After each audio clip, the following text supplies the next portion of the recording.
따라합시다. 같이 한번 읽어보겠습니다. 시작. 소망을 하나님께. 다시 한번 그냥 잊지 마시고요. 내 마음에 결단하시면서 시작. 누구한테? 네, 내 소망을 누구한테? 하나님께. 이제 설교 끝입니다. 그대로만 하면 그냥 끝이에요. 예. 구구절절 설명하면 도리어 이상할 수 있어요. 아, 그렇구나. 소망을 하나님께 두는 거구나. 나는 지금 소망을 어디에 두고 있는가? 하나님이 아니라 하나님 안에서 다른 것이라고 한다면야 좋으나 하나님보다 다른 것에 더 마음을 두고 있으면 그거 무너질 때에 나 무너지는 거예요. 하나님보다 돈에 더 많은 관심 가지고 있으면 돈이라고 하는 것이 돌고 돈다 그래요. 그리고 돈은 꽉 잡으면 다 빠져나간다 그래요. 그러면 이것을 많게 하려면 어떻게 할 것 같아요? 가지고 있는 것을 꽉 잡고 있으면 나도 모르는 사이에 다 빠져나가게 되는데 이것을 더 풍성하게 하려면 어떻게 하면 될 것 같아요? 성경 말씀 보니까 주라 그리하면 후히 되어 누르고 흔들어 넘치도록 하신다 그랬어요. 아무도 아멘 안 해. 예. 그러니까 가지고 있는 거 더 풍성해지려면 더 많이 모아야지. 적금 집어넣고 예금 집어넣고 펀드에 집어넣고 주식도 하고 부동산도 사고 땅도 사고 그렇게 많이 사면 더 많아질 거야. 혹시 그렇게 마음 먹고 계신 분들 꼭 그렇게 되길 축복합니다. 네, 왜 아멘 안 하세요? 제 빚만 하는 게 아니라니까. 정말 축복해요. 계획한 바대로 산 집은 배로 뛰고 산 땅은 개발돼 가지고 더 잘 되어지고 잘 되기 바래요. 네, 그러나 아무도 몰라요. 주식이 오늘 펑 뛰었다가 내일 쭉 빠져버려요. 100% 올라갔다가 마이너스 100으로 빠질 수도 있어요. 이게 주식이거든요. 거기에 마음 두고 살면 올라갈 때는 할렐루야 아멘이지만 내려가면 어떻게 하실랍니까? 그게 100만 원이야. 에이 뭐 없으면 되지 뭐 하지만 그게 억대냐면 어떻게 하실래요? 그러니까 거기 마음 두고 살면 그거 무너질 때에 나도 무너지는 거예요.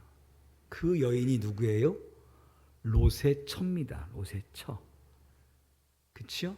그래서 자기의 모든 재물이 유황불에 탈 때에 절대 바라보지 말아라. 바라보면 너 죽는다. 절대 보지 말아라. 그건 내 약속이고 명령이다. 아무리 힘들어도 절대 보면 안 돼. 근데 이 여인은 보는 거예요. 왜냐하면 평생 동안 그거 의지하고 살았는데 그거 없어지면 어떻게 그걸 안 보겠어요. 보면 안 돼, 보면 안 돼, 보면 안 돼, 보면 안 돼. 안 돼, 안 돼 했지만 돌아가는 거예요. 그렇죠? 그래서 죽는 거 아닙니까? 왜? 그 소망을 하나님께 안 두고 물질에 두었기 때문에 무너지는 거예요. 혹시 내 소망이 건강에 있으십니까? 예, 건강하셔야 되겠지요. 근데 우리가 건강에 마음 두면 우리 육신은요 다 약해지게 돼 있어요. 이 날씨 더운데 커피 마시면 여러분 아이스 아메리카 드세요? 아니면 핫커피 드세요? 시작. 나이 드신 분은 거의 다 핫커피 드실 거예요. 그렇죠? 젊은 사람들은 아이스 아메리카 드세요. 그럼 한겨울에 여러분들은 뜨거운 거 드세요? 찬 거 드세요? 네, 젊은 사람들은요 추운 겨울도 아이스 아메리카노 먹습니다. 네. 이 뜨거운 심장이 그 찬 걸 다 소화시켜요. 근데 이제 이렇게 나이를 지그시 드신 분들은 그렇게 먹었다가는 위탈납니다. 그렇죠? 우리도 왕년에 안 그랬어요. 그렇죠? 왕년에 아이스크림, 차가운 커피 그거 벌컥 마셨습니다. 근데 지금 그렇게 했다가는 탈납니다. 그럼 어떻게 하실랍니까? 육신 무너졌어요. 점점 무너지고 있어요. 그럼 나도 무너지는 겁니까? 그렇죠. 그래요. 내가 무엇에 소망을 두고 살고 있는가? 오늘 귀한 이 설교 시간에 다른 거 뭐 얘기할 거 없을 것 같아요. 지금 내 소망이 하나님께 있느냐, 이 땅 모든 것에 있느냐? 그러면 이 땅의 모든 것은 다 사라질 것인데, 나 죽으면 다 없을 것인데, 그게 나에게 진정한 소망이 되겠느냐라는 거지요. 여러분, 소망이 있어 살아요. 오늘 귀한 이 아침에 여러분 마음속에 아무리 힘들고 어려워도 하나님 때문에 소망을 다시 찾기를 축복합니다. 하나님 때문에, 다른 게 아니고 하나님이 계시니까. 각자 나름대로 어려울 수 있어요. 억울할 수 있고요. 힘들 수 있습니다. 그렇지만 그렇다 하더라도 나한테 누가 계시다? 하나님이 계시다. 그래, 하나님이 계셔. 이렇게 마음 먹고 그걸 딱 믿으면 주께서 우리 마음속에 소망을 벅벅 부어줄 줄 믿습니다. 소망이 막 내게 안에 들어올 거예요. 하나님이 없는 모든 것은요, 바람 빠진 풍선 같은 거예요. 소망이 얼마큼 중요하냐면 심리학자가 실험을 했습니다. 요만한 통에다가 쥐를 집어넣었어요. 근데 한 통에는 쥐 한 마리와 빛이 한 방울도 안 들어가는 깜깜한 통에다가 한 마리를 집어넣었어요. 그 옆에 통에다가는요, 빛이 살짝 들어가는, 바늘구멍만한 빛이 들어가는 곳에다가 쥐 한 마리를 두었어요. 그래서 이 쥐가 어떻게 사나 봤더니 깜깜한 통에 들어간 쥐는 3분 만에 죽었습니다. 산소가 없음도 아니에요. 좁아서도 아니에요. 충분히 더 오래 살 수 있는 곳이고 생명 유지할 수 있는 곳인데 3분 만에 죽었습니다. 근데 빛이 한 방울 들어온 그 통에 사는 그 쥐는 36시간을 살았습니다. 3분과 36시간의 차이는 뭘까요? 무엇 때문에? 빛 때문에. 이쪽에는 깜깜해요. 희망이 없어요. 암담해요. 그러니 죽는 거예요, 그냥. 근데 이쪽은 조그만 빛이 있는 거예요. 빛이 들어오니까 그 빛 때문에 소망이 생기는 거예요. 그래서 훨씬 오래 살아가는 거예요. 우리 모두 마찬가지예요. 내 마음속에 소망이 있으면 어떤 어려움도 능히 견뎌낼 수가 있고 이겨나갈 수가 있어요. 근데 소망이 없으면 포기하는 거예요. 그래서 신학자 에밀 브론은 말하기를 뭐라 했냐면 허파에 산소가 필요하듯이 우리에게는 삶에는 소망이 필요하다 그랬습니다. 공감하시지요? 그렇지요. 우리에겐 소망이 필요해요. 근데 요즘 살다 보면요, 소망이 잘 안 보이는 것 같아요. 길을 가다가 운전하다 보면 좌우에 가게를 쭉 보게 되면 많은 가게들이 임대를 한다고 써 있거나 이 폐업해서 장사를 하지 않고 있어요. 신방에서 성도들과 대화에 나눠보면 목사님 힘들어요. 정말 어려워요. 이렇게 어려운 적 없어요. 사업하시는 분도 그런데요. 어려웠지만 이렇게 어려운 적이 없다고. 그런 얘기들이 들려와요. 정치를 봐도 시원치가 않아요. 사건, 사고를 봐도 뭐 하나 법적으로 정당하게 판결되는 게 없는 것처럼 오해가 되기도 하고 믿어지기도 해요. 그리고 정세를 가만히 봐도 우크라이나 러시아 전쟁 때문에 세계가 다 어려워졌고 러시아가 점점 더 중국과 가까워지기 시작하고 북한과 가까워지기 시작했습니다. 최근에는 러시아 대통령이 북한을 방문했어요. 푸틴이. 그리고 서로 협력 관계를 하겠다는 거 아닙니까? 우리 입장에서는 걱정되는 거예요. 다시 북한과 러시아가 가까워지면 이때까지는 우리와 러시아 관계가 참 좋았습니다. 서로 무역 파트너로 또 경제 파트너로 서로 윈윈하는 정책을 서로 해왔으나 지금은 적이 되어버렸습니다. 그리고 북한과 가까워집니다. 러시아의 최첨단 미사일 기술이 북한으로 넘어온다 치면 핵이든 대륙간 탄도미사일이든 간에 지금보다 훨씬 더 획기적으로 북한이 발전할 가능성이 충분히 있습니다. 그리고 문외한인 저도 러시아가 충분히 그럴 수 있겠다, 그렇게 생각이 됩니다. 그리고 푸틴이 최근에 베트남을 방문했습니다. 다 과거에 공산권 국가들이에요. 중국, 베트남, 북한, 러시아, 그리고 구소련의 많은 나라들 동맹체를 유지하고 있습니다. 신냉전이 시작되고 있고요. 미국은 일본, 대한민국, 인도 등등의 나라와 호주 등등으로 해서 또 이쪽에 환태평양 힘을 지금 기르고 있습니다.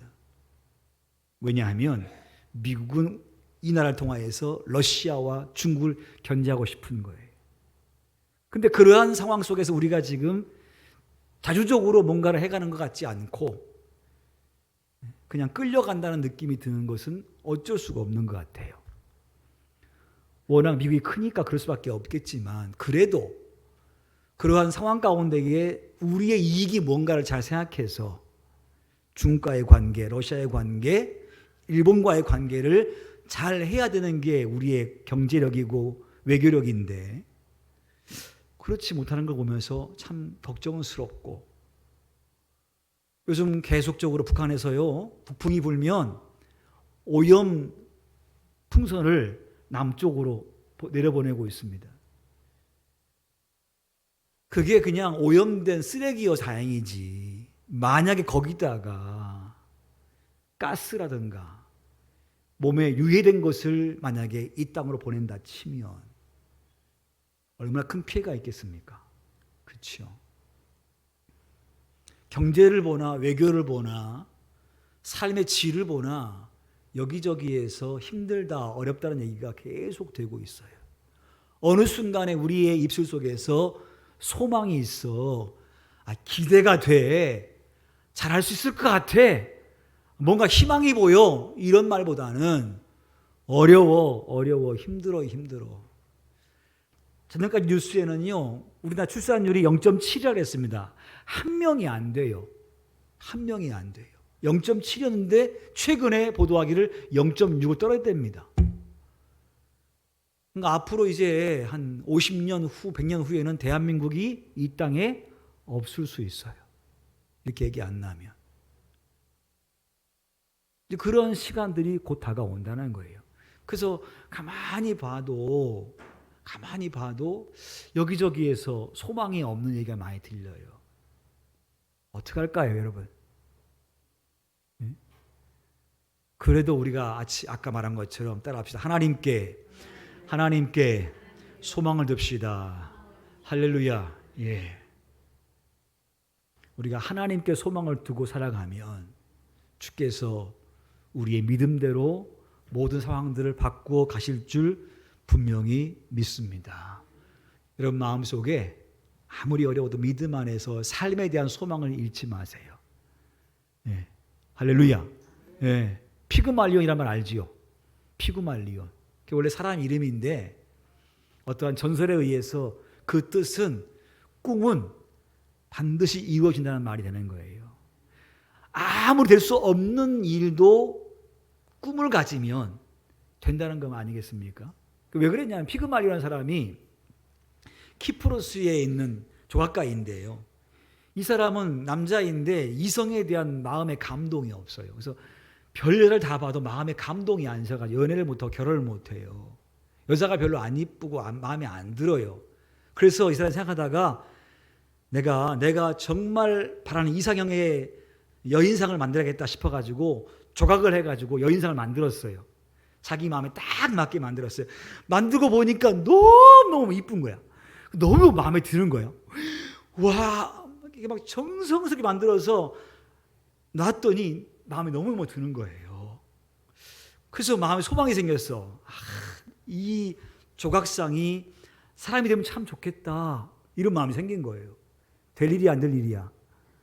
절대 안 될 일 아니겠습니까? 근데 마음속에 아우 이렇게 아름다운 이 사람이 이 조각상이 사랑을 받기면 좋겠다 이런 마음이 생겨가지고 신전에 갔습니다. 아프로디테 신전에 가가지고 여신님 소망이 있습니다. 내가 만든 조각상이 여인이 되게 해주세요 하고 간절히 기도했어요. 그리고 와서 집에서 딱 봤더니 어떻게 했을까요? 그대로 있어요. 그냥 가만히 있는 거야. 눈물이 나는 거야. 그렇게 소망해도 안 바뀌었잖아요. 막 울어요. 너무나 막 안타까워서. 그래서 이 피그말리온이 그 동상을 끌어안아서 이렇게 한참을 안고 있는데 이상한 느낌이 생기는 거예요. 이 차가워야 할 동상이 점점 뜨거워지기 시작하는 거예요. 따뜻해지는 거예요. 뭐 이상하다.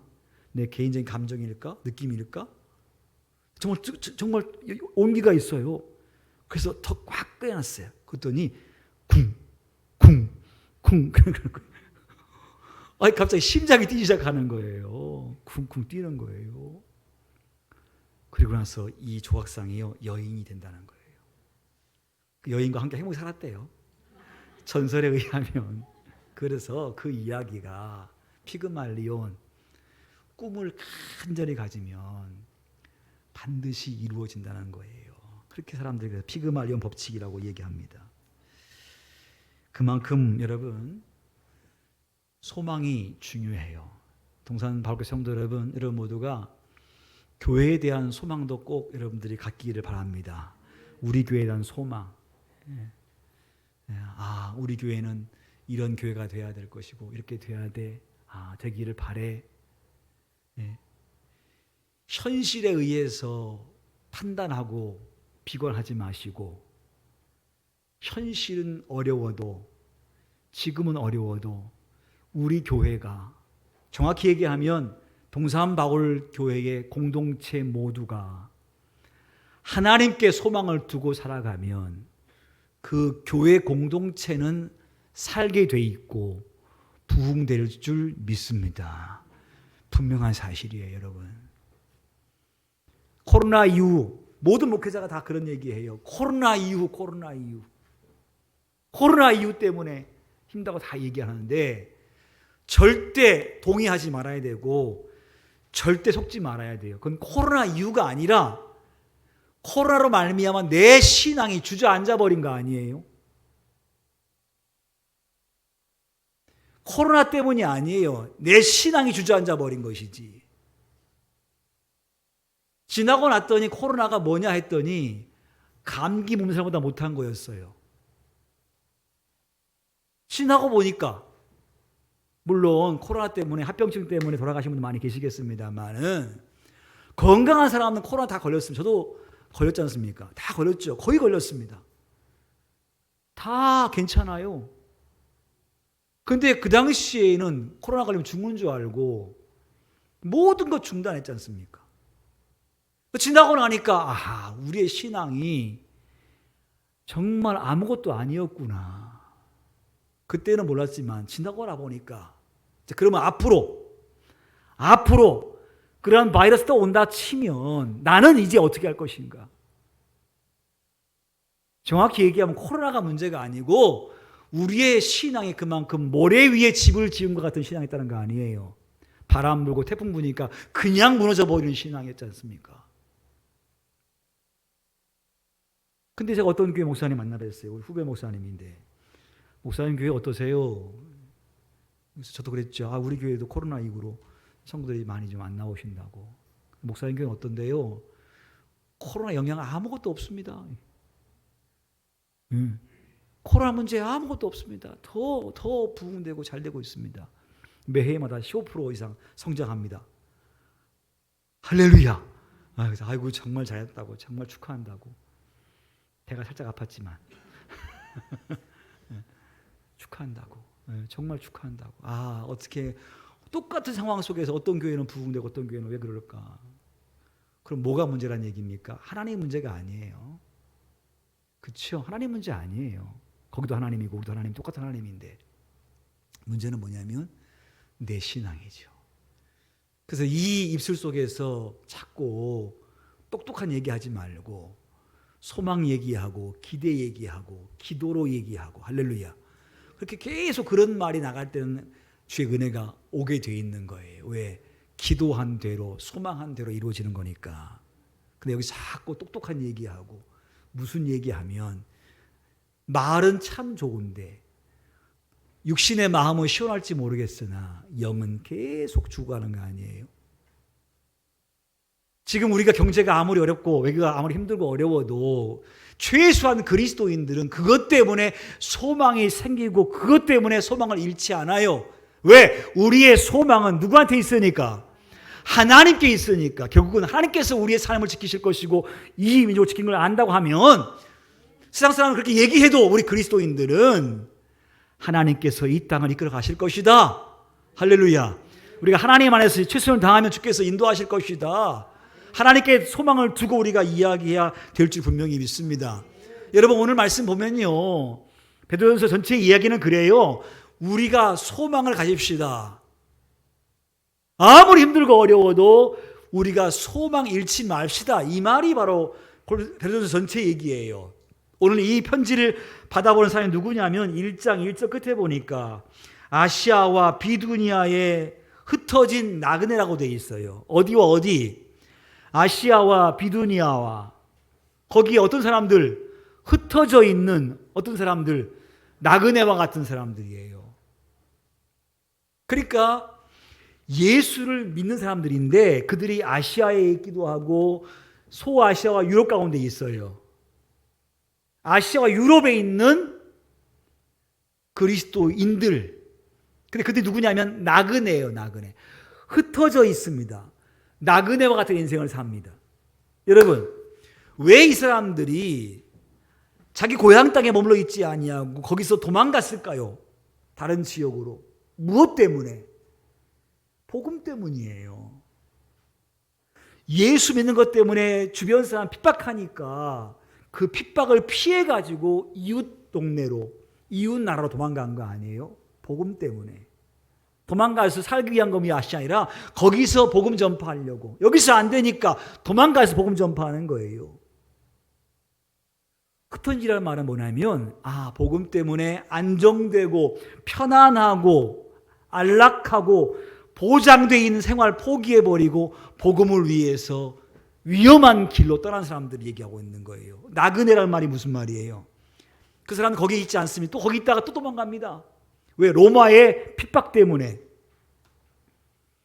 로마 그리스도인 핍박하니까 살기 도망가는 거예요. 그래서 가만히 보니까 그 인생이 나그네 인생이야. 정착한 인생이 아니라 계속 움직이는 인생 아니겠습니까? 나그네 인생이에요. 그러한 성도에게 오늘 베드로가 편지한 게 뭐냐면 이렇게 말씀하시는 거예요. 여러분들은 따라합시다. 산 소망을 가집시다. 무슨 소망? 산 소망이라는 거예요. 산 소망.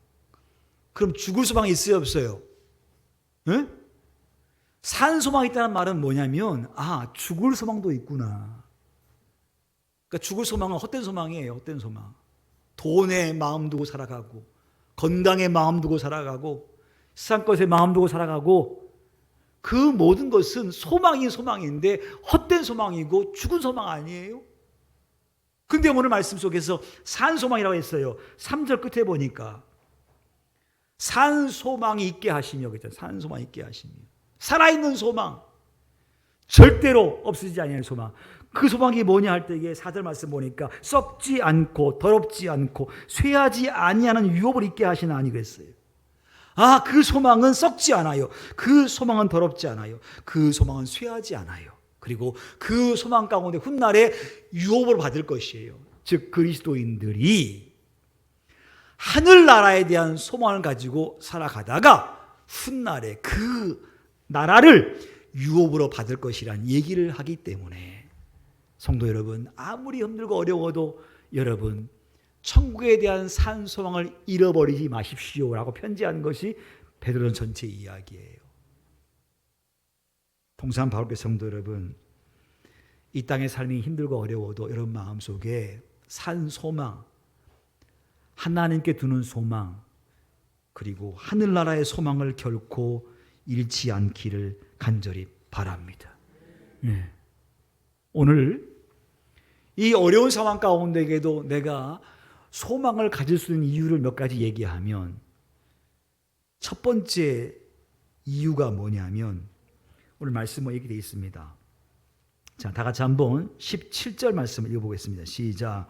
외모로 보시지 않고 각 사람의 행위대로 심판하신 이를 너희가 아버지라 부른즉 너희가 나그네로 있을 때를 두려움으로 지내라. 자, 우리에게 있어서 왜 내가 소망을 가질 수 있냐면, 따라합시다. 하나님은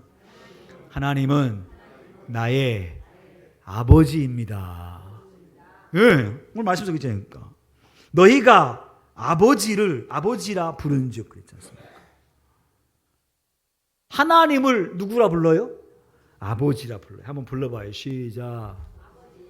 네, 다시 한번 시작. 마음이 어때요? 네?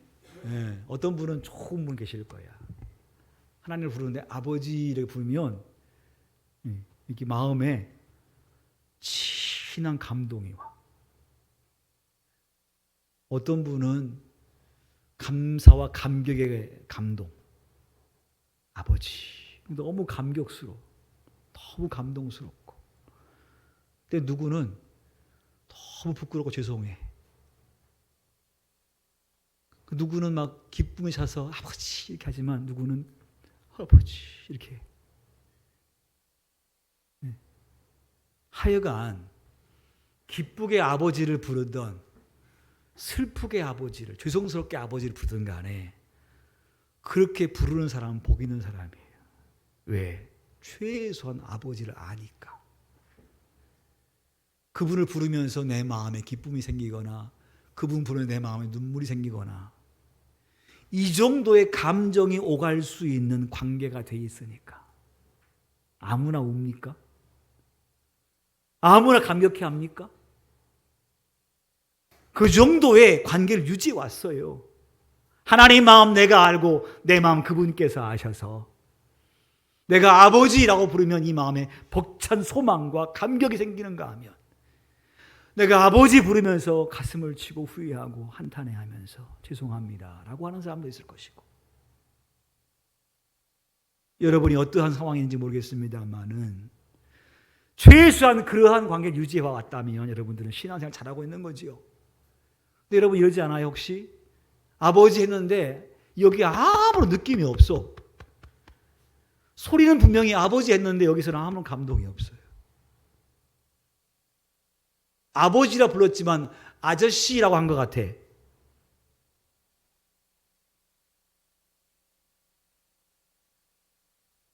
왜냐하면 내가 그분을 그렇게 가까이 섬기지 않기 때문에 그래요. 그러니까 아버지 해도 이 마음속에 그런 감동이 없는 거예요. 차제하고 사랑하는 성도 여러분, 우리가 하나님을 아버지라 부를 수 있게 됐습니다. 왜? 21절 말씀 한번 읽어봅시다. 21절 말씀 시작. 너희는 그를 죽은 자 가운데서 살리시고 영광을 주신 하나님을 그리스도로 말미암아 믿는 자니 너희 믿음과 소망이 하나님께 있게 하셨느니라. 정리 얘기하면 예수님을 통하여서 우리가 하나님을 믿게 됐다는 거예요. 그래서 우리 모두가 그 하나님을 뭐라 불러요?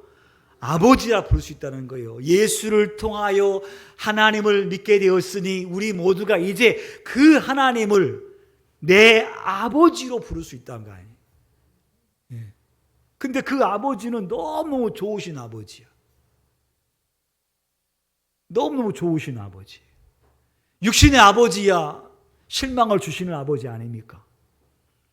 내가 원해도 다 해주지 못하는 아버지 아닙니까? 근데 우리 하나님 아버지는 내가 원하는 걸 다 주실 수 있는 분이시고 내 미래를 다 아셔서 미리 인도하시는 분이시고 우리의 삶을 시작부터 마지막까지 책임지실 분이 그 아버지이신데 그 아버지가 내 아버지라는 거예요. 그러면 실망하면 되겠어요? 안 되겠어요? 안 되겠지요. 혹시 기대했던 것이 안 됐다 할지라도, 있는 것이 없게 된다 했다 할지라도, 더 약해졌다 할지라도 오늘 내 마음속에 하나님을 아버지라 부를 수 있으면, 그 아버지가 내 아버지인 걸 분명히 믿을 수 있으면 우리는 결코 낙심하지 않고 실망하지 않고 살아가게 되는 줄 분명히 믿습니다. 우리가 아버지가 된 것은 그냥 얻어진 게 아니에요, 여러분. 내가 하나님을 아버지라 부를 수 있는 것은 그냥 얻어진 것이 아니라 오늘 말씀 속에서 이렇게 말씀하고 있는데요. 19절 말씀 보세요. 오직 흠 없고 점 없는 어린 양 같은 그리스도의 보배로운 무엇으로? 피로. 내가 하나님을 아버지라 부를 수 있는 이유는 뭐냐면 예수님께서 나를 위해 피를 다 흘려주셨기 때문에 그 피로 말미암아 내가 하나님을 아버지라고 부를 수 있는 거예요. 그러므로 우리 모두가 이 어려운 상황 가운데에도 소망을 잃지 않고 살아가시기를 간절히 바랍니다. 따라 하나님이 아버지시니 소망이 넘칩니다. 할렐루야. 분명한 우리의 고백되기를 바랍니다. 또 한 가지는 왜 그러냐면, 왜 우리가 소망이 있냐면요, 하나님은 어떤 분이신가 할 때에 17절 말씀 보니까 그분은 외모로 보시지 않는다는 거예요. 하나님은 외모로 보시지 않는 분이라는 거예요. 그래서 소망이 있어요. 여러분 한번 물어봅시다. 하나님께서 외적인 모습으로 나를 보셨을 때에 나를 정말로 축복하고 칭찬하고 상을 주실 수 있을 만한 믿음의 소유자이십니까? 어떤 분은 네! 이런 분도 계실 것입니다. 근데 대부분의 경우는요, 세 발의 피라고 하면 맞겠죠. 조족지혈. 하나님의 은혜에 비하면 나의 모든 수고는 너무나 작은 건데 내 스스로가 자부심을 느껴서 크다고 생각하지만 주께서 보실 때 너무 작은 거예요. 외모로 봤다고 한다면 함량 미달입니다. 다. 근데 참 감사한 것은 뭐냐면 외모가 아니라 뭘 보신다고? 우리의 마음 보시는 분이시고 우리의 속을 보시는 분이셔요. 예. 비록 겉으로 보이는 것은 화려하지 않더라도 내 마음이 진실하고 위대하면 주께서 겉으로는 초라해도 그분은 우리를 보실 때에 위대하게 보신다는 거예요. 그래서 외모로 보지 않는다는 말은요, 우리에겐 두 가지 의미로 다가와요. 첫 번째는 뭐냐면 두려움이에요. 두 번째는 감사예요. 첫 번째 두려움은 뭐냐면요, 하나님은 외모를 보시는 분이 아니시구나. 내가 교회를 얼만큼 자주 나오느냐, 헌금을 얼만큼 하느냐, 교회 봉사를 몇 시간 하느냐, 교회에 얼마나 머물러 있느냐, 그걸 보시는 분이 아니시고 마음을 보시는 분이시구나. 혹여 내 신앙생활이 외적인 것에 관심 두고 살았단다면 오늘 본문의 말씀은 내게 두려움을 다가와요. 왜? 주님은 내 마음 아시니까. 진정한 사랑에 의해서 하는 것이 아니라 하면 이 말씀은 두려운 말씀이에요. 근데 누구에게는 마음은 정말 크고 마음은 정말 주께 충성을 다하는데 여러 가지 이유로 그럴 수 없는 상황에 있는 분의 충성스러운 헌신은 이 말씀은 참 위로가 되어져요. 그렇구나. 비록 내가 초라한 모습으로 초라하게 하지만 주님은 내 마음 다 아시니 결코 작다 하지 않는다 하시는구나. 그래서 참 기쁘다. 최근에 교회 오신 분이 막 헌금에 대해서 물어보시고 이제 설명 드셨다 그래요. 그래서 저나 제 아내나 처음 딱 한 말이 뭐냐면 그런 말 했어요. 성도님, 헌금은요 억지로 하는 거 아닙니다. 헌금은 감사해서 하셔야 됩니다. 교회 가면 이거 해야 되고 저거 해야 되고 다 설명은 해 주었으나 절대로 헌금은 그렇게 하는 게 아닙니다. 성도님께서 마음에 감동이 될 때에, 참 감사할 때에, 11조를 마땅히 드려야 된다는 그 감사의 마음이 있을 때에, 그때가 하셔도 관계없습니다. 왜? 하나님은 한 것을 보는 게 아니라 하기 위해서 마음으로 준비된 것을 보시는 분이시니까. 그렇게 제가 저나 제 아내나 첫 번째 권고를 드렸어요. 그분이 그러시더라고요. 저도 알고 있어요, 목사님. 그렇게 말씀하시더라고요. 그래요. 성도 여러분, 우리가 소망 있는 것은 외적으로 볼 때 우리가 다 부족한 게 많아요. 근데 그분께서 이렇게 말씀하세요. 그래, 내가 다 안다. 근데 너 나한테 마음만 줘. 따라합시다. 나한테 마음만 줘. 할렐루야. 다른 게 아니라 네가 나한테 마음만 주면 그 다른 것은 사실 별 의미 없어. 마음이 없는 큰 거 원치 않아. 그렇게 말씀하시는 거예요. 그래서 오늘 우리에게 소망 있는 것은 뭐냐면 주님은 우리에게 이 중심 보신다는 거예요. 마음 보신다는. 그래서 소망 있는 거예요. 비록 죄를 졌다 할지라도 내가 회개함으로 주 앞에 회개하면 주께서 그 마음 보시고 용서하실 것이고, 해놓은 것이 크지 않더라도 주께서 마음 보시고 작다 하지 아니하시고 네가 적은 것에 충성했으니 내가 더 많은 것을 내게 맡겠다는 말씀이 우리의 삶 속에 이루어질 줄 믿습니다. 또 한 가지는요, 오늘 우리의 인생이 어떤 인생이냐 따라합시다. 우리의 인생은 나그네 인생입니다. 나그네 인생인 것을 안 것이 복이라는 거예요. 나그네 인생인 것을 아는 게 소망이고요. 나그네는요, 한 곳에 있지 않습니다. 그러면 이 나그네에게 가장 힘든 게 뭘까요? 가장 거창스럽고 가장 부담스러운 게 뭘까요? 나그네에게 짐이에요. 짐.